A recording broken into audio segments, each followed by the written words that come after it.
यही रगड़ूंगी। ये देखिए, ये 5 दिन पहले हुआ था, ये 5 दिन पहले।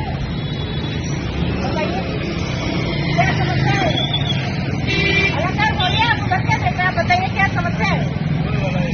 सीवर वाला भी जिम्मेदारी किसकी? दोनों जिम्मेदारी है ना। किसका? सीवर जलकल का। आपने श्वेत को कहा श्वेत को क्यों नहीं आया? श्वेत को आपने श्वेत को कहा तरफ मिलाना कौन से?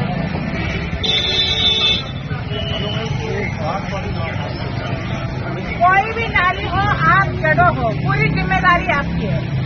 चाहे वो स्वास्थ्य की नाली हो या तो फिर हट जाओ, निकल लो, मत करो काम।